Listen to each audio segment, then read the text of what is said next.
crowd today is saying. So here is the result. And Charlie, with this, over to you. Please take control. Cool. Thank you so much. Let me share my screen.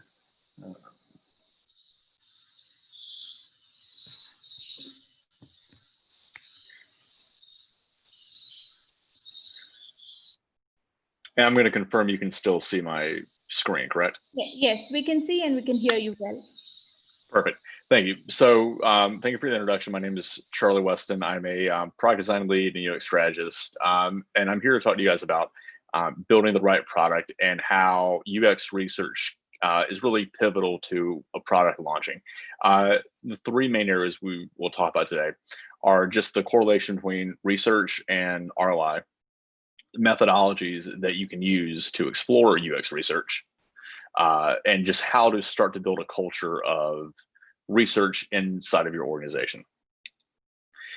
When we're thinking about a product, when it launches, similar to a rocket, we want it to go straight up. We want users to want to engage with us. We want to see growth in the product. We want to make sure that what we were building is going to be useful and usable to the people that we were building it for. But what does it actually mean? How do we actually do that? You can look at a lot of different point of views, but really customer retention rate is an easy metric to understand. Are people using your product, and are people using it in the long term? We're basically looking at that point, the number of customers at the end period versus the start, like how many customers have you kept in that process? But that's often a tricky thing to do. We know just from general stats, a 5% improvement in customer retention can yield anywhere from 20 to 100% increase in profits, and that depends on your industry, depends on what kind of software you're using, depends on what the need is and what the customer is, right? But the idea here that improving the customer experience increases profit is not really debated, and a really easy way to do that is UX research. And it's understanding at a very finite level what users want and what are their requirements, and how do you add realistic context to that as you are trying to build a product from a design aspect. The big thing that UX practitioners really look at is we don't want to build anything without knowing who we were building it for. We don't want to make a decision about a product without knowing how it's going to impact the end user through that experience. So as we go to build something, we want to make sure that what we were building is aligned to how people will use it in their actual environment. In a very basic sense, UX research informs how and why people are using a product and service. And we're going to get more into that in a minute, but it's really looking at how do we build something that is used? Products, we talk about it all the time. They need to be useful and they need to be usable. A used product cannot be used if it's not useful and usable. We're not saying that, if something is always, if it's useful and usable, it's not always going to be used, but it can't be used unless it's these. There's a lot of market conditions that can make it be used, but if it's not useful and usable to the end user that's actually managing the product or using the product, it's not going to matter to them at the end of the day. And really that gets us into talking about what is the value of UX research and what can that kind of bring to the table. There's a lot of memes, there's a lot of funny graphics on the internet, but it's interesting parallel when people say you go to a barbershop, for example, and you say, I want to have just a random cut, just kind of give me whatever kind of haircut you want. And then you look at it after the barber is done and you're, completely distraught by what it looks like, right? You can't really build something for somebody without knowing what they want and how they're going to use it. And this is a funny example, but I want to take you through some kind of actual real world examples I've seen. This is humorous a little bit, but it's an idea of a coffee cup, right? It's a very stylistic idea. It's, very cute. It's a, some kind of rabbit that has ears on the top. And it looks great until you actually start to use it. And then when you pick it up and try to drink out of it, it pokes you in the eye, right? We look at most coffee cups now. I have one with me. It's very easy to grab, and you don't end up hurting your eye when you drink it. And it's because we understand how people are using that coffee cup when we make it. You can also see this sometimes even in parking structures, right? You have, an exit's one way, and that's the opposite from the one-way street that you're trying to drive down. So it's a little bit of confusion about how people are actually using the space that's around you. This is an over-exaggeration, but I'm sure any of us are not hard-pressed to think of a time where we've had to enter a phone number or some kind of number into a system, especially maybe on a mobile device, where it was just increasingly difficult to do. And my personal favorite, these Norman doors, where it's, is it a push? Is it a pull? You really don't know. You try, and then it's always the option you didn't pick, right? And really what this comes to bring at is that user research is, in my opinion, the foundational way that a product should be designed, and how the product should be strategically thought about. And let's take this example. This is a shirt brand that you have like a micro cloth underneath the bottom of the shirt. So when you're cleaning your glasses, if you take your glasses off, instead of you having to use your shirt, and maybe it's not the smoothest surface, maybe there's something on your shirt to clean it, maybe it gets a little your glasses get dinged up from it, they actually put a cloth at the bottom of their shirt so you can easily clean your glasses. And that's the kind of insight you get from doing UX research. You can build good products without research. You can take shots in the dark and build something great, but by understanding how people are using your product, a shirt being an example, and this for what the product is, you can build in things that surprise and delight and make it just a lot more of an enjoyable experience for the users that are using your product at the end of the day. And really, if we think about that shirt, for example, that really came from people that were building that shirt brand, understanding users, but also the environments they were living in, and adding those contexts to the design process. They didn't come out saying that we were going to build a cleaning rag, cloth rag that was going to be on a shirt. They decided they were going to build a shirt, and then understood a way that people were using their shirts, and said, what we can do? We can add something to that product to make it more usable, to make it more useful. And then at the end of that, it made the product more used.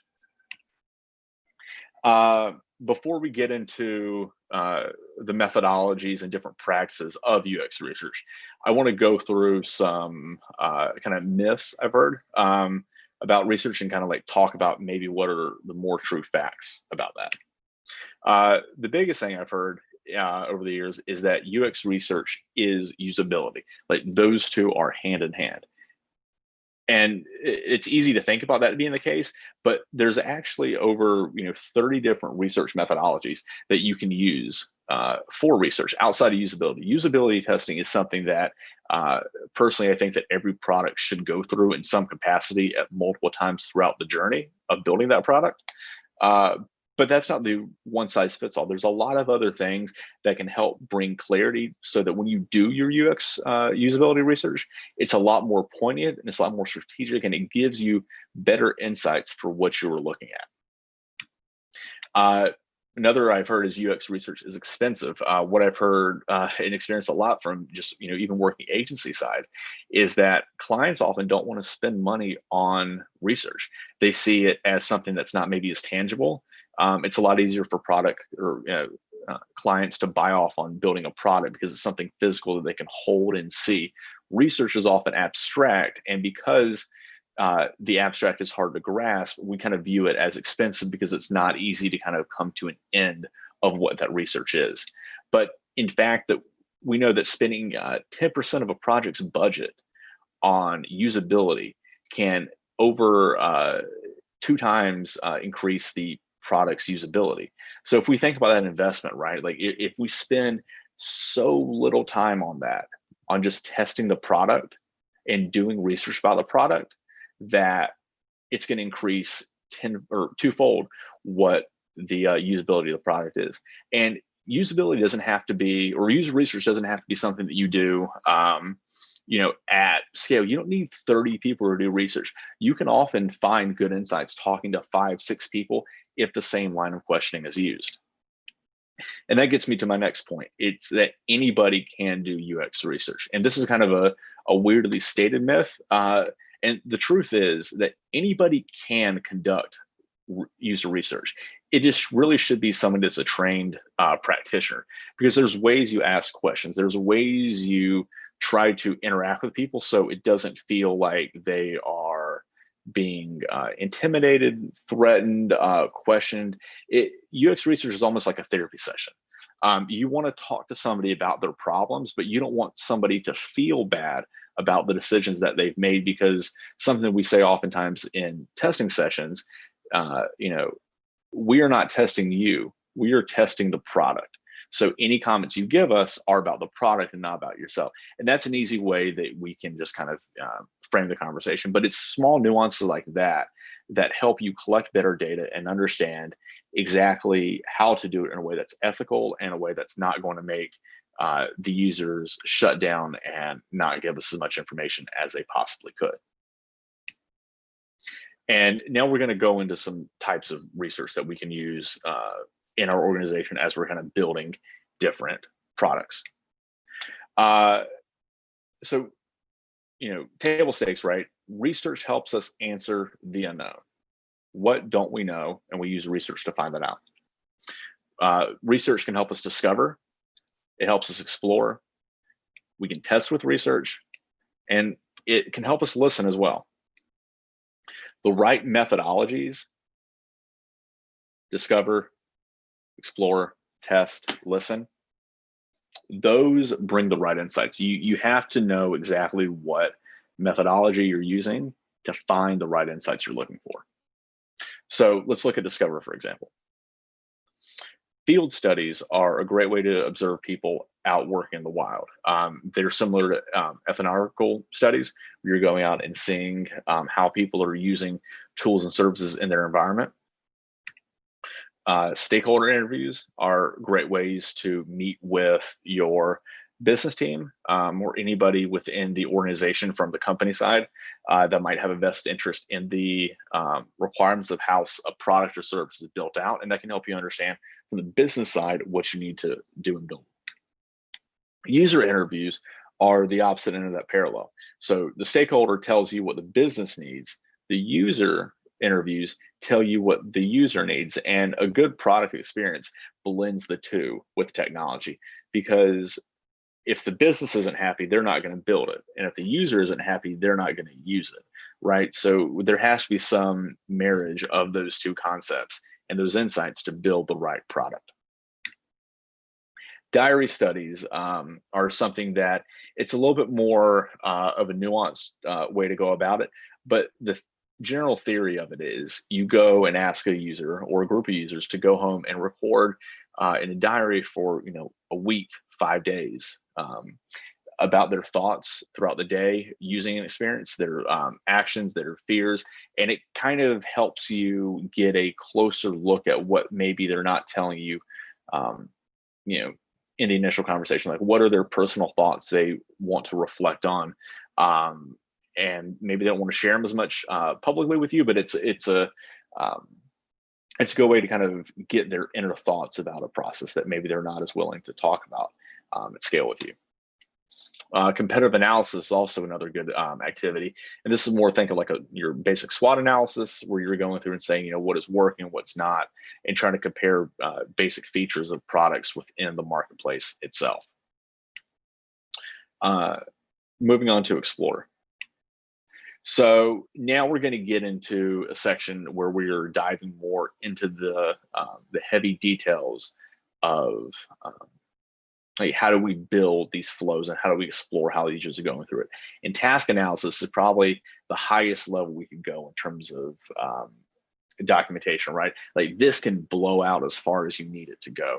But the idea here is you're going through and mapping out what are all the tasks that a user does from a point of view, and you're mapping out these steps. And this can be a wall-to-wall chart as big as you want to make it, right? But it's a good way to kind of break out what are all the workflows the users go through, and then that helps feed later insights and later artifacts that we're building down the road. Heuristic reviews are a good way to kind of understand what within the product is working, what in the product is not working. There are 10 basic heuristics on the screen to the right that we generally use. These can be subbed out and grouped in different ways, but generally these are 5 or 10 metrics that we can use and say, is a product working or not? And you can score these in different ways, whether they be, pass, fail, medium, or you can give an actual numeric scale if you want.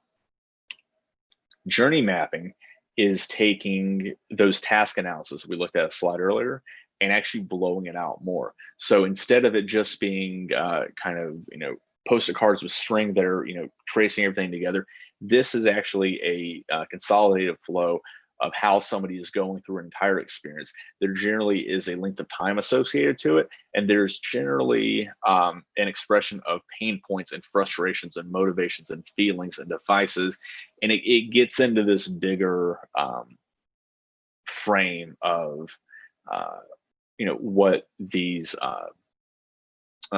users are going through on this day-to-day basis. And then all this can be used really to encapsulate user stories. And this is something that we maybe don't do as much on the UX side, but it is something that we definitely use when we were building products through the Scrum methodology of going through and writing stories for developers and designers and others to actually build out. So it's a really good way to encapsulate those journey map insights, those diary study insights into actual stories that the product team can actionize on.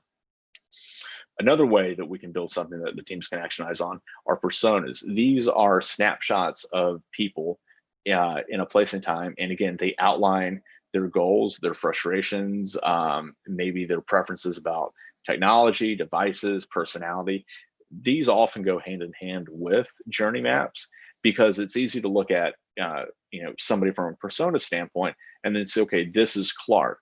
And this is how Clark moves through this process. So you kind of get a 1-2 punch of here's who this person is, and here is how he goes through that process, and here's the pain points he sees, and even a task analysis on top of that saying, and as he's going through this high level process, here's every nuanced decision he's making through as he goes about.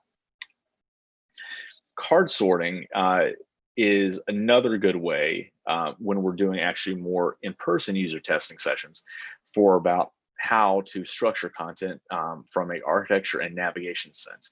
You're basically grouping, sections maybe of a navigation into 5-6 squares, and you take sticky notes and you run through and say, okay, well, how do we want to organize it? And we're actually letting the users do it so we understand where they think certain things should list in a sitemap or taxonomy of some kind. And prototyping is another really good way that we engage with users. That's something where we're going through and making different level of fidelity prototypes. A lot of times you've probably seen prototypes done that are on the computer that are very high fidelity, very nice visuals. They can also be done with paper. This is often the cheapest and most efficient way to do it because you can just put kind of paper mock-ups in front of people. And if you have the right users and you prime them in the right way, you can say, imagine this being a product. I'm going to show you a screen I made with Sharpie. I want you to tell me what you think about it. And if there's enough information, then that can kind of give you the initial insight you need. And it's, do they understand what's happening on the page? Can they navigate to the next? Is the content right? Is it what they expected? And all these things can be really achieved even with paper, but also achieved with those higher fidelity prototypes you're probably working with on a day in, day out basis. Now we're going to get into test, understanding, what people are actually, saying as they go through the whole process. The two biggest ways that we do testing is either qualitative testing, where we are going through and observing somebody's reactions. There's no metrics generally associated to it. We're just looking at something and seeing, what are their thoughts and feelings about a product. Is it easy to use? Is it hard? Does it make sense? Do they get it? Those are very objective questions that it's hard to put a numeric score against. Conversely, the other major way that we see testing done is through quantitative testing. And that's generally through some kind of metrics-based form of, is it pass, fail, incomplete task, what is the time to complete the task, and so on and so forth. So we can actually get a good foundation for how people are going about the process. Benchmarking is something that we do maybe more on the product side of it, but it's how do we look at user stats over a period of time and understand how people are ebbing and flowing from that standpoint. Accessibility audits are good ways that we can just make sure and run through a product to make sure that they are accessible to all people.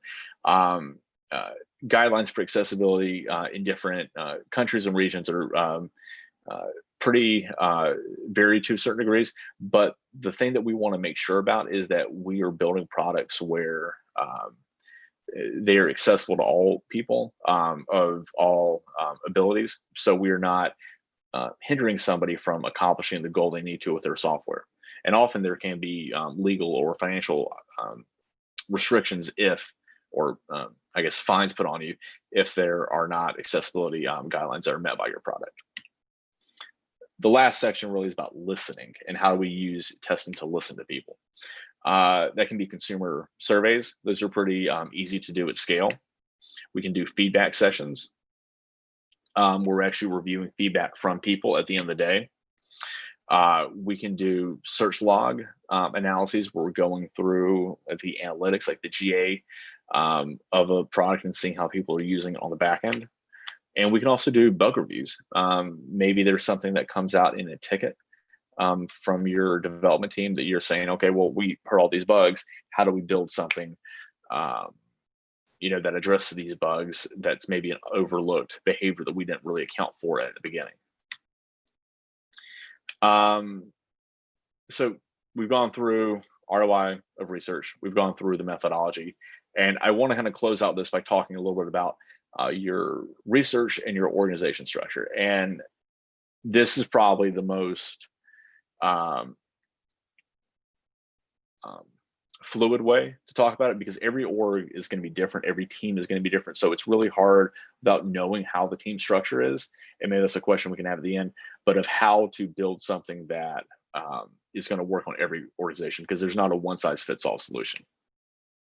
But generally, in the best theoretical sense of it, there is a way that user research can help inform product decisions. And it's a little bit of a symbiotic relationship, because in the perfect sense, a product manager, a product owner is working or leveraging the insights from a user to build their prototypes, to launch the prototypes, and then to use research to validate what's happening, and then to use those insights to build new things for the product, either their new features or new enhancements or a whole new product itself.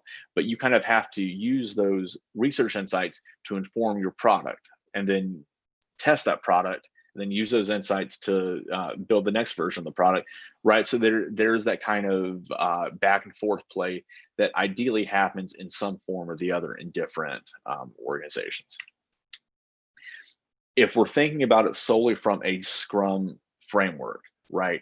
We have, this is the general Scrum cycle. In the development team, you can have developers, engineers from the QA side, business analysts, UX designers, and UX researchers. And they're, generally considered the team that's working on the sprint to get the task done within that 1 to 4 week period of time. And user research has a vital role in the foundation of any product. Because again, we've talked about, why we need to understand how people are using the tool, but it's important to also understand that it can suffer in the Agile framework. And I'm going to talk about that in a second. But the best way to kind of go through this, and there are a couple of different tips I've seen and experienced to help research kind of get a leg up on this and to not be a blocker for your Agile team, is to really take advantage of a sprint zero. Developers use this a lot of times, and yet I've seen even design teams use this as a kind of pause period where it's a 2 to 3 week sprint where you are able to go out and do research, and maybe you're less beholden to the requirements of the sprint, but you're able to kind of take that time as a researcher to go out and understand, okay, what are the insights we can glean, what are the tests we can do, and how can we kind of get some insights that can help the team steer straight through the sprint and development cycle. Another thing that we can do is to be more flexible and adaptable in how we do research, right? So, we think about research, and we've talked about it being, very scientific and very sterile process where we need to have practitioners do research. But there's also a sense of it being more fluid. Like there's a balance in having the right person do research because they understand how it should be done. But there are certain breaks in the chain that you can allow to a point that don't degrade the experience, but still allow you to accomplish your goal without hindering the actual importance of what you're doing and the insights you're getting from that process itself. A big thing that I would always recommend, any researchers that are working within the sprint cycle is to reduce overly detailed documentation. Documentation is great for clients. If you're working agency side, definitely have that documentation because that is something that clients like to see. It provides your value, and it's a great thing to help people learn about research when they're getting their start. But if you're doing a 2-week sprint and you're trying to do research in there, you're spending all your time doing, maybe usability studies. Maybe you're doing, journey maps, maybe you're doing personas. You have the artifacts at the end, like here's what the results said, but you don't need to spend all the time building the overly detailed documentation. This really is going to be a time waster for you that's not really going to be that involved with insight-driven decisions. So, and there's a balance in that, but that's generally a thought about how to kind of reduce that stress that Agile can bring to research. And the last thing is starting with the end in mind. And I think this is a good research strategy. I think this is a good strategy for design, developers, product people, anyone really. But for this at least, develop a North Star, understand how the UX research and product team is going to collaborate together, and then work back with the rest of the team. Like figure out a game plan that's going to work best for you. And if you're a product owner, ask your researcher what is going to be their best working condition. If you're a researcher, ask the product person what is their best working condition. So you guys can find what are your both end goals and how do you make a strategy and a working model for the two of you that is going to be the most cohesive and the most impactful and helpful for both groups. At the end of the day, we have to be evangelists for research. And that doesn't mean just the research people, it's not just the developers, but everybody within the team of Scrum needs to want to do research. It's an easy thing to forget about, but when we forget about it, we build products made on assumptions. And when we build and base decisions on assumptions, they're generally not as great as we think they are, unfortunately. There's not a one size fits all that's going to be the right model for this. I can, part of the challenge of putting this together is that there's not a way to tell you how to build a culture. I can't give you a blueprint, say, build this culture of design and research. But you can take insights and understand what's going to work for your organization and what are all the strings and levers that need to be pulled to get it to go in the right direction for your group. Experiment, reflect, perfect. This is similar to the design thinking model. It's similar to how we do sprints and Scrum, but we're going to start with an idea. We're going to reflect on what worked and what didn't, and then over time work to make it right, because it's not going to be right on day one, whatever model we try to do to build a culture of UX and research, but we have to start somewhere, and we have to have that ability to inwardly reflect and then make adjustments as we go to build that out. It only improves if you put the time into it. If you don't put time into understanding what is your strategy for UX research, nothing's going to happen. You're going to build a culture that's against it, or maybe nuanced to it, or doesn't even understand the value of it.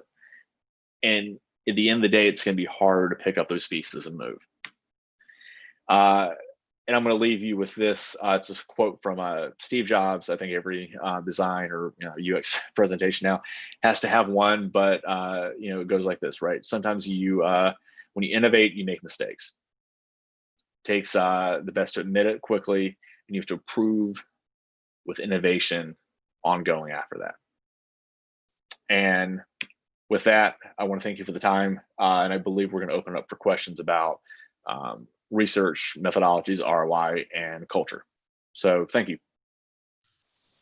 Thank you, Charlie, for the very clear and very action-oriented presentation. Thank you so much. And this, I see that so many of you are raising your hand, but if you want to ask a question, please ask in the LinkedIn URL or in the chat window. So before, let's wait until people come up with the questions. Anyways, Charlie, I wanted to check with you. Is there any personal experience that you could share? What I mean is, in your workspace or in any of the roles that you play, any use case you could share with us where a product launch struggled because of a UX research that went wrong. A product struggle because of UX research went wrong.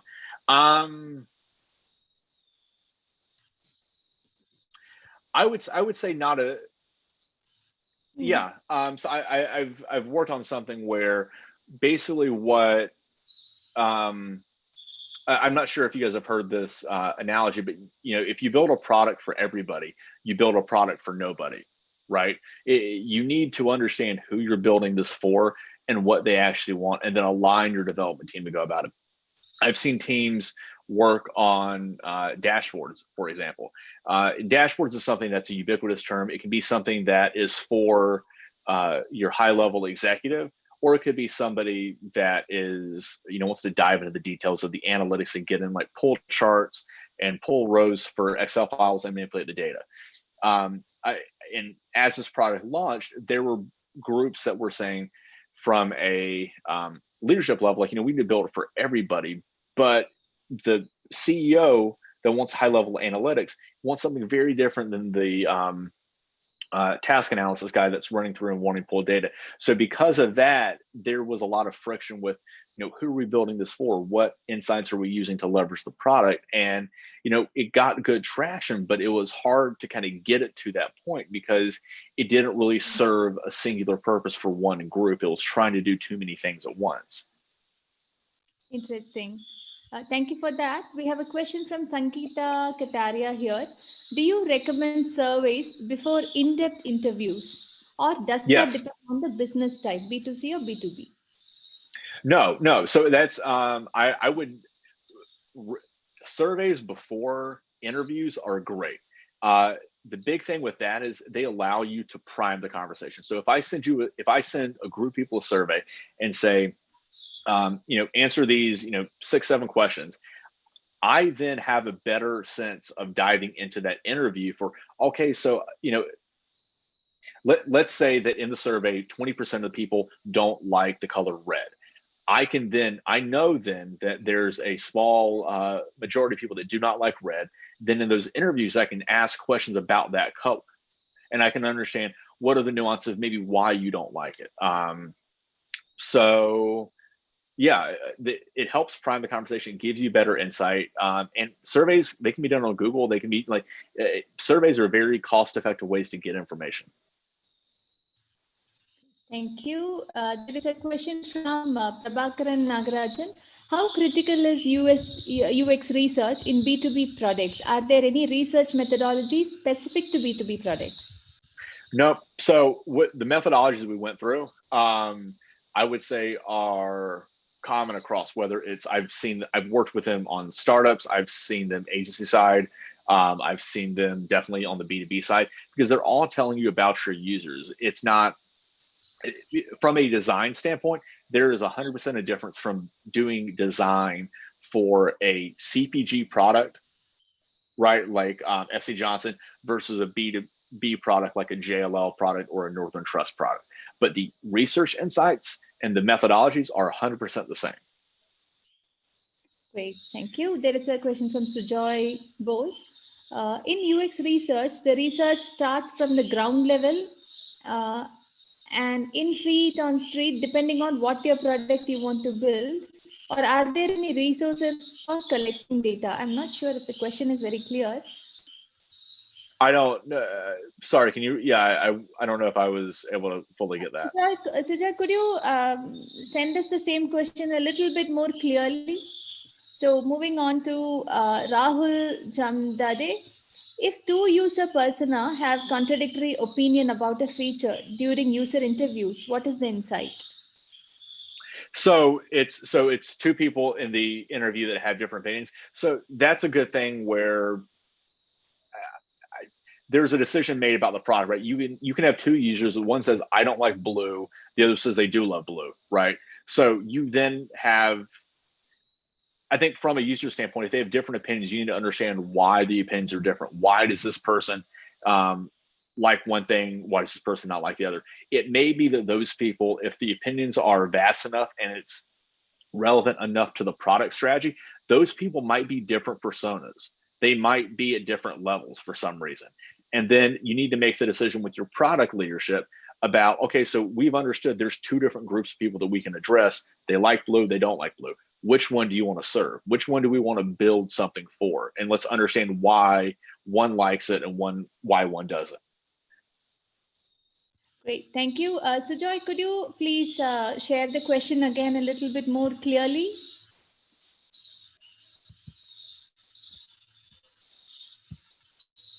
And meanwhile, while Sujoy is asking us the question, so here is a poll for you. Please scan this QR code and go to Slido. Please scan this QR code and tell us what are the critical UX design skills according to you. We would like to know what you're thinking. So please go ahead. This will be interesting. You can scan the QR code or you can just go to slido.com and input IPLCW.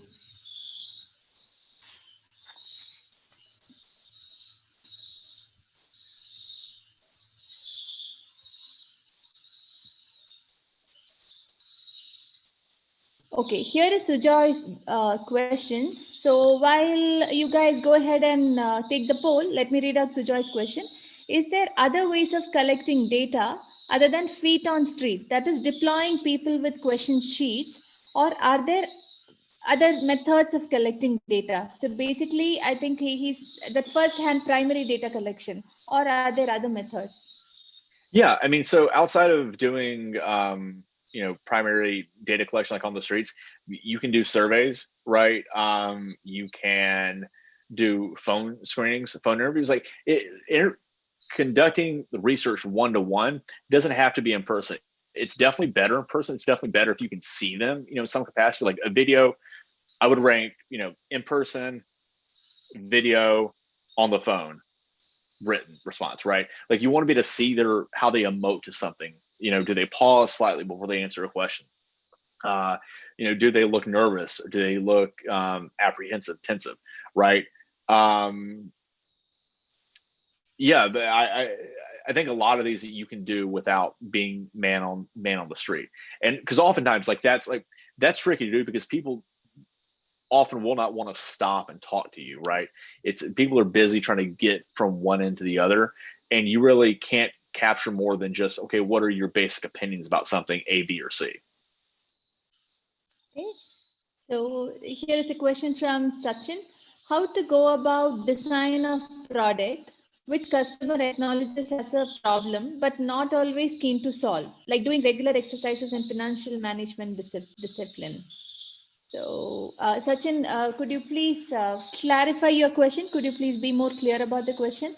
And again, Sujoy has another question. Is group discussion a good idea in UX research? What do you think about that? Yeah, so I think group decisions are good. So if we were to take a little bit further, right, we can do surveys to prime people. We can do interviews, and then we can bring people back maybe, or even get it, I don't know. If I had to do it right, I would say you interview everybody with a survey. Out of that survey respondents, you pick, 6, 7 people to do interviews with, and then out of that same pool, you pick, 4 to 5 people that you didn't interview, and then you do a focus group. You can really dive into what are the nuances with a focus group. And the good thing with that, and I've even seen interviews done this where you have 2 people in an interview together. They can play off each other. You do run the risk in focus groups of somebody being too loud and talking over the other person, and then you really get the opinion of one person and not of anyone else in the room. So there's a level of moderation where you have to be able to control the room and make sure you notice who isn't speaking up and engage with them. But focus groups are, I would highly recommend them to get those initial insights for what is the problem. They're not good for testing, right? Because we want to have a single isolated experience. But to understand what is the problem, if we're doing discovery and exploring of the topic, 100% would recommend those, if that makes sense. Perfect. Thank you. I think what Sachin is trying to ask here is, for example, there are apps that ask you to do exercise regularly, like, your Healthify Me, etc. And also which makes you do financial management as a discipline, right? So when you go about designing such apps, is there anything that you would like to share? The design part. I'm sorry, can you read the first part again? So there are some apps like the ones that make the customer exercise regularly or maintain a proper Right. financial management discipline. The customer might sometimes find it annoying, find it like as a problem. Though it is good for them, they might find it as a problem. So how do you Mm-hmm. handle such issues through design? Yeah, right. So, a good example of that, right, is like Apple Watch or something where, it reminds me every, 40 minutes I've not stood up to, or, breathed heavily, right? How do you get around that? I don't know. I think you have to, that's a good question. How do you get around? I think you have to understand the pain. If a product gives the user friction, it needs to fit within the strategy of this. If this watch told me I need to make sure all my bank account transfers and that everything with like my 401k and health insurance was right every 2 minutes, I would take it and throw it into the river. But I bought this because it's a watch. It does health tracking.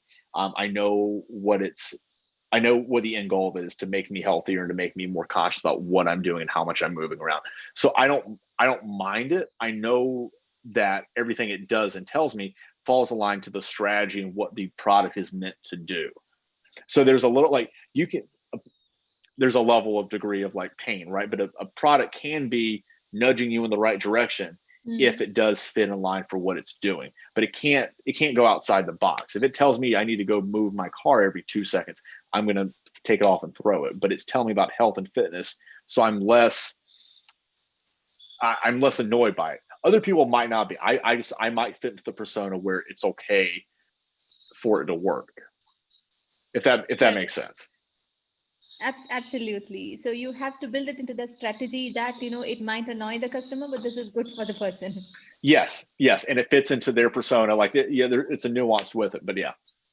Great. Thank you. There is a question from Sandra Cheliparambal. Having a research agency conducting research versus building in-house design research team, what are the pros and cons of each?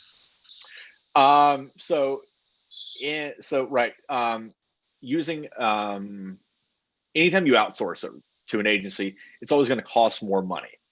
End of the day, that's like the biggest difference, right? But if you do it in-house, you have to build the team and the structure. So those are probably the two biggest things, right? You can spend the money to, put it, have an agency outside your organization build it. But then if you don't do that, then you have to kind of spend the time and build the org structure and get that person to work within your company's confinements. And that's a challenge as well. I think for big organizations that are very new to UX and design, it can help to outsource it in the beginning, because then there's a level of, you trust a consultant that's outside that has industry experience more so than maybe someone within your own walls. So, it really depends on what you're doing. I think if you're doing something small, if you're not trying to build a design organization within your company, and that's definitely something that a lot of groups do, like, brands don't have media, they don't have advertising, they outsource it because their end goal is to service the client in a different way. If you're not trying to be a design agency that focuses on your discipline, then outsourcing might be a good solution, just because it can be a lot to scale it inside and get everybody through the business struggles that your organization might face, especially if it's very big. Great, thank you. So while we move on to the next question, you can find another poll on your screen. What would you like to learn more about UX research? Please take this poll. This will help us bring to you more webinars which would help you. And Charlie also would like to help you with what you want to learn. So please take this poll, scan this QR code. Now there is a question from Falguni Nair. How UX process approach should be different for B2B and B2C? I'm sorry, you cut out. My thing was cutting out a little bit. So how is the process from B2B to B2C? Yes. I don't know that there's much of a difference, right? There's a bigger difference in how the products are designed, because you look for consumer-facing products are generally more flashy, more colorful, have more animatics with them. B2B is a lot more utilitarian in a lot of cases, and that's not always the case, right? But there's a bigger difference with that than what the research is, because the mechanics of the research are the same. It's just how you construct it, what are the goals you're looking at, and then yeah. Okay, great. So here is another question from Sujoy. My last question to you, Charlie. What would be a good number of users to have in a focused group discussion? I would say no more than 5. Okay. 3 to 5. Wow. Is there anything like if the number of people increases, the right kind of result would not come? Would there be too chaos or something? No. So it's less on it's less on the fact that you want to be able to control the conversation.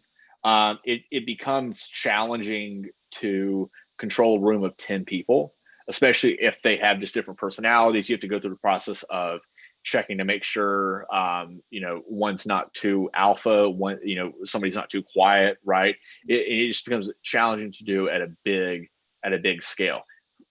5, 6 people is probably the most you need, because then they can start to play off each other, and they have good conversation from that end. More than that, my experience, it gets too much to manage. And I would rather have, if I have 10, 12 people, I'd rather have 2 focus group sessions and compare the notes of each and split them up than have one session, because then you get potentially 2 different points of data. Absolutely, it makes sense. So now that we are towards closing the session, Charlie, I have a request. Please pick the winner. Please pick the best question. Pick the best question. I should have been keeping notes. I think the question about the product, how do you get the product, if the what was it? Customer acknowledges as a problem. Right. Yeah. Where the product strategy like fits into the persona, and you're understanding when we're talking about our watch. Yeah. Which I'm trying to, let me look back through the chat and see if it's in there. It is from Sachin. Yes. Sachin. Yes. Yes. So it's about the feature that the customer finds as a problem, but how it has to be woven into the strategy. Yes, great. Yeah. So thank you, Charlie, for this wonderful session. And Sachin, you are the winner. Congratulations. We will reach out to you soon with your gift. Please keep attending our webinars and keep learning a lot and keep winning prizes. Congratulations. So since we have to wrap up this session, we are not able to take more questions. So Charlie, as you can see on the screen, we have some great insights from our attendees tonight. What would you like to learn more about UX research? These are some great insights. Cool. No, this is great. Thank you, guys. And please accept the certificate of appreciation from you. So the QR code here, it takes you, so we have created a dedicated web page for you. So where your video will be uploaded, and we enjoyed the session and we have had such wonderful questions. And personally, I love the slides. So it shows a good designer in you. So thank you, Charlie, for this wonderful session. And before you leave, guys, please take one more feedback poll for us.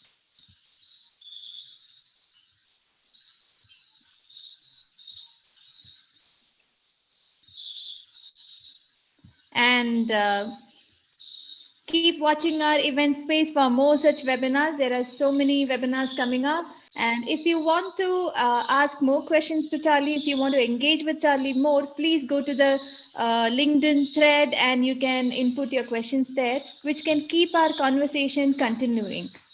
Here the session is over, chat window is closed, and we won't see it again, right? So if you go to the LinkedIn, it's always better. You can connect with Charlie also, if that is okay with you, Charlie. Yeah, no, totally fine. I'll monitor it and see and go from there. Thank you guys. This has been great. Great. So thank you so much, everyone. So that's a wrap. And Charlie, we hope to work with you again. Cool. Thank you so much. Appreciate it. Good night. Good night. Have a good one.